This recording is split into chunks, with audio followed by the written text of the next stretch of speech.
Hello po mga kaibigan, welcome po kayo sa YouTube channel ko. Ibabahagi ko po sa inyo ang kapangyarihang bertudis ng mutya ng makatangis. Ang mutya ng makatangis ay maganda na mutya ito kapag may ganito kayong mutya. Ang kanyang kapangyarihang bertudis ay pampalakas po ito ng alinduga at karisma. Ang mutya ng makatangis ay ginagamit po ito kapag yung asawa po ninyo ay nambababae po o nang lalaki po o nangangabit po. Ang gagawin po ninyo sa mutya ng makatangis ay ilagay po ninyo ito sa isang basong kristal na may takip at isulat po ninyo ang pangalan ng asawa po ninyo sa bond paper na maliit lang po at ilagay din ninyo sa loob ng kristal na baso kasama yung mutya ng makatangis at lagyan po ninyo ng langis ng niyog na gawa po ng Biyernes Santo. At takipan po ninyo ang baso at itago po ninyo yung baso na binabaran po ninyo ng mutya ng makatangis at nilagyan ninyo ng pangalan ng inyong asawa na nangangabit po para huminto po yung pangangabit ng asawa po ninyo. Pag gagamitin naman po ninyo ito sa asawa po ninyo na kayo lang po ang kanyang mamahalin, ang gagawin po ninyo ay kumuha po kayo ng langis na nababaran ng mutya ng makatangis at i-aplas po ninyo sa inyong dalawang palad at ipahid po sa inyong dibdib at buhok kahit kaunti lang po. Yun po ang pamaraan para kayo lang po ang mamahalin ng asawa po ninyo. Pwede din ito ibabad ninyo ang mutya ng makatangis sa pabango. Ilagay lang po ninyo ang mutya ng makatangis sa baso na kristal na may takip at lagyan po ninyo ng pabango. At kumuha lang po kayo ng pabango na nababara ng mutya ng makatangis at gagamitin po ninyo na pabango sa inyong sarili para kayo lang po ang sa puso ng asawa po ninyo. Ang mutya ng makatangis ay may kapangyarihang bertudis po ito na panggayuma sa puso ng tao. Pag may ganito kayong mutya ay gagamitin lang po ito sa kabutihan. Ang mutya na ito ay maganda din gamitin sa pagninegosyo basta sa kabutihan lang po. Ang mutya na ito ay pwede din gamitin kapag iniwan po kayo ng asawa po ninyo at sumama po ito sa kanyang kabit o sa taong minamahal po ninyo at iniwan po kayo.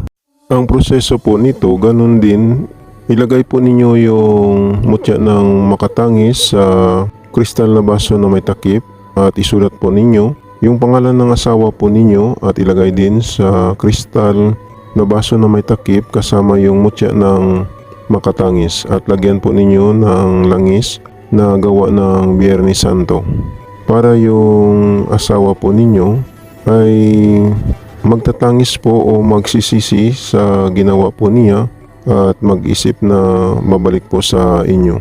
Ganon din sa taong minamahal po ninyo na iniwan po kayo at pinagpalit sa iba. Ang mutya na ito ay binigay po sa akin ng Tres Marias Encantada. Tingnan na lang po ninyo ang video ng mutya ng makatangis.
Yan po ang aking mutya ng Makatangis na binigay po sa akin ng Tris Marias Encantada. Sa mga viewers at subscriber ng Milagro de Santo Cristo, maraming salamat po sa inyong panunood at ipalo naman po ninyo ang aking Facebook feeds ng Milagro de Santo Cristo at ipalo din ninyo ang aking shop sa Shopee. At mag-subscribe naman po kayo sa YouTube channel ko.